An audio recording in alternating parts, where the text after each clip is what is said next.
আমি কিচ্ছু জানতাম না ভাই, জাস্ট নাও ঘরে ঢুকেছি। Hey guys, welcome to my channel. আমি মহারাজ, আর এখন আমরা কথা বলবো হচ্ছে নিজেকে নিয়ে। ইয়েস, হ্যাঁ, মানে আমি কোনো স্টার সুপারস্টার কিচ্ছু নিয়ে কথা বলতে আসিনি ভাই, নিজেকে নিয়ে কথা বলতে এসেছি। প্রথমত জানিয়ে দিই আমার জীবনের আপডেটটা।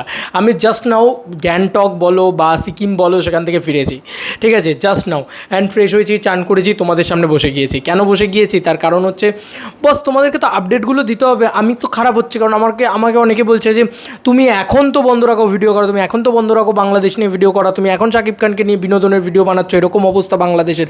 তাতে আমি বলে রাখি যে এরকম অবস্থা এটা আমি জানতামই না, আমি পুরো স্কেডিউল করে দিয়ে চলে গিয়েছি, ঠিক আছে। এরকম অবস্থা এটা আমার জানাই ছিল না, এটা আমার হাতেও নেই, এটা আমার জানাও ছিল না, ঠিক আছে।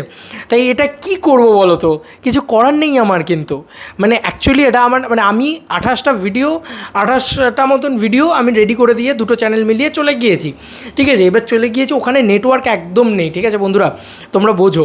ওখানে নাথুলা বলো বা বিভিন্ন জায়গায় সেখানে একদম নেটওয়ার্ক নেই, তোমরা নিজেরা ট্রাই করে দেখতে পারো ওখানে।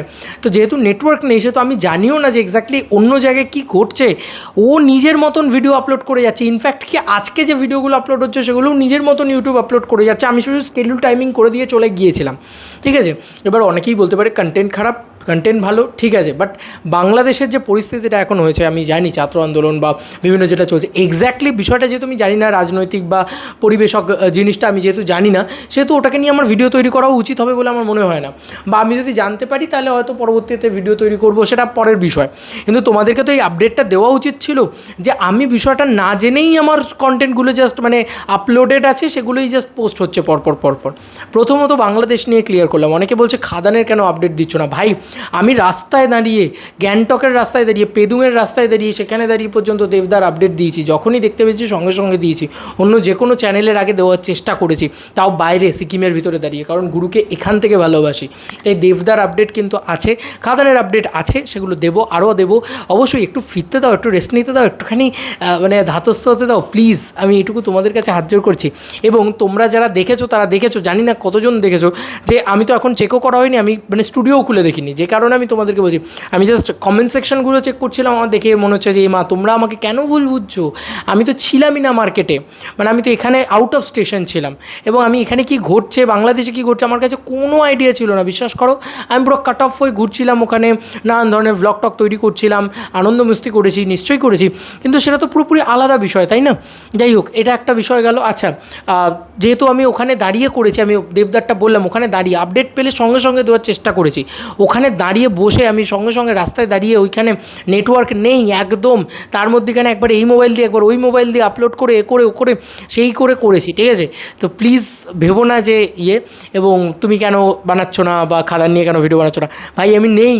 এইটাই, তোমরা কতজন দেখেছো কিনা জানি, আমি তো ভিডিও বানিয়ে পর্যন্ত গিয়েছিলাম যে আমি থাকছি না এই কয়েকদিন, তাই জন্য আমি কিছু কন্টেন্ট শ্যুট করে রেখে দিয়ে যাচ্ছি। সেই কন্টেন্ট তোমাদের ভালো লাগতে পারে, খারাপ লাগতে পারে, কমপ্লিটলি ফাইন। প্লিজ আমাকে ভুল বুঝো না, সে খারাপ কন্টেন্ট হলে খারাপ লেগো, বাট প্লিজ আমাকে ভুল বুঝো না, এমনটা বলো না যে এসব কেন করছো এখন তো বাংলাদেশের, ভাই বাংলাদেশের পরিস্থিতি সম্পর্কে জানলে আমি থোড়াই না ওরকম ভিডিও বানাতাম, তোমার মনে হয় আমি বানাতাম বা স্কেডিউলও করে দিয়ে যেতাম, আমি অফই রাখতাম বাংলাদেশ নিয়ে কথা বলা, তাই না। এরকম একটা পরিস্থিতি, এই টাইমটা তো আনন্দ বিনোদনের টাইম নয় অবশ্যই।